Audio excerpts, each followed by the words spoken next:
Para hablar de vectores de clonación se debe tener claro el concepto de clonación. La clonación de ADN o clonación molecular es la introducción de un fragmento de ADN denominado inserto dentro de una molécula de ADN llamada vector, que puede replicarse de manera autónoma e independiente del genoma de la célula hospedera.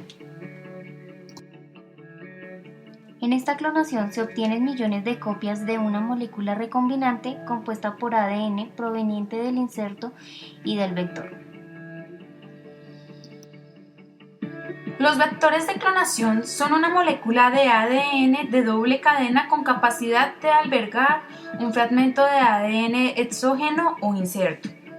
Debemos recordar que un inserto puede ser ADN obtenido de cualquier organismo y puede permanecer como ADN complementario, ADN genómico, un producto de PCR o un ARN obtenido por transcripción in vitro. ¿Y cuáles son los vectores de clonación más empleados? Los más empleados son plásmidos, bacteriófagos y cósmidos. Los plásmidos son moléculas de ADN circular que se replican de manera autónoma dentro de una bacteria. Los bacteriófagos son moléculas de ADN lineal cuyas secciones pueden reemplazarse con ADN extraño sin interrumpir su ciclo de vida. El genoma del fago lambda se ha cartografiado y secuenciado completamente. Para ser utilizado de vector, el tercio central de su cromosoma puede ser reemplazado por ADN exógeno, sin que ello afecte a la capacidad del fago de infectar células y formar cápsides. Para clonar ADN utilizando este vector, se purifica el ADN del fago y se corta con una enzima de restricción. Con la misma enzima de restricción cortamos el fragmento de ADN de interés y los unimos con una ADN ligasa. Los vectores de lambda recombinantes se empaquetan in vitro en las cápsides proteicas del fago y se introducen en las células huésped bacterianas.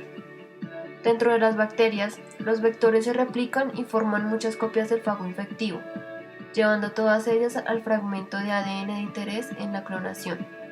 Los vectores fágicos pueden transportar fragmentos hasta de 20 kilobases. Por otro lado, los cósmidos son moléculas de ADN circular extracromosómico que combina características plasmídicas y de fagos.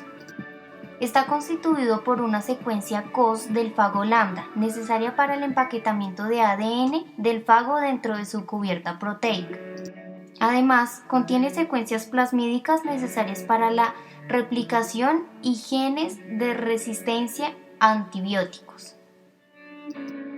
Además, tienen la capacidad de transportar casi 50.000 kilobases de ADN insertado.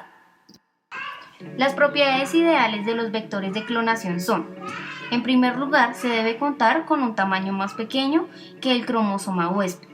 Debe oscilar entre 5.000 y 400.000 pares de bases. La presencia en su ADN de una secuencia que le confiera la capacidad de autorreplicarse es un factor importante. Hay que tener un sitio de clonación múltiple para insertar el ADN extraño.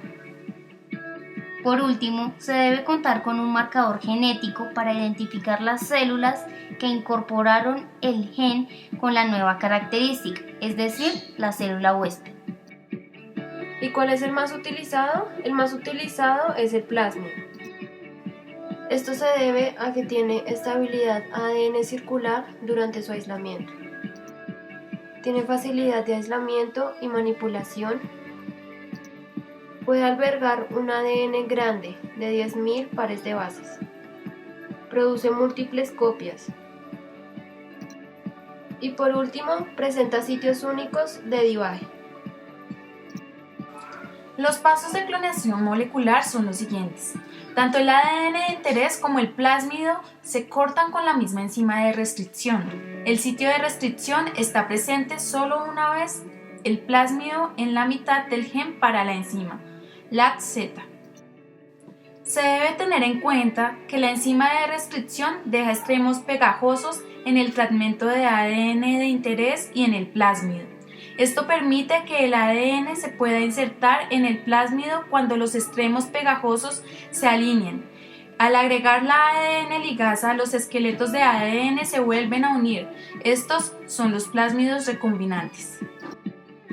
Posteriormente, los plásmidos se combinan con un cultivo de bacterias vivas. Muchas de estas bacterias no integran el plásmido a su célula. Muchas forman el plásmido que no tiene en el ADN de interés y unas cuantas toman el plásmido recombinante. La bacteria que toma el plásmido recombinante no puede sintetizar la enzima del gen del fragmento que se inserta, la Z. Estas también tienen un gen que les da resistencia a la ampicilina, que estaba en el plásmido original. Por último, para encontrar la bacteria con el plásmido recombinante, las bacterias se cultivan en una caja de Petri, que contiene ampicilina y una sustancia que cambia de color cuando se expone a la enzima producida por el gen LAT-Z. La ampicilina matará a cualquier bacteria que no tenga plásmido.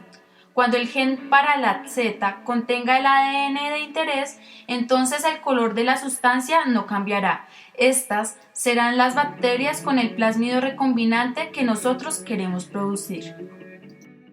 Se entiende de la biblioteca genómica a la población de bacterias huésped. Cada una de ellas lleva un ADN que fue insertado en un vector de clonación, de tal manera que la colección de clones representa todo el genoma del organismo fuente.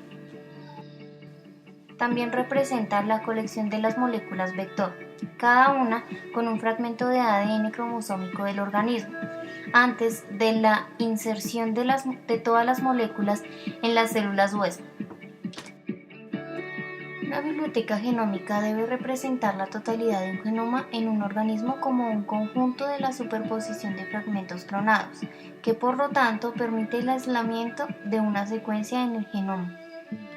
Los fragmentos para la clonación idealmente deben ser generados por un procedimiento independiente de secuencia, para asegurar que los fragmentos sean generados al azar y por lo tanto no exista un sesgo hacia una secuencia particular. Por último, los fragmentos clonados deben ser mantenidos en forma estable, sin tergiversación de las secuencias debido a la recombinación o diferenciación de la replicación del ADN clonado durante la propagación de los recombinantes.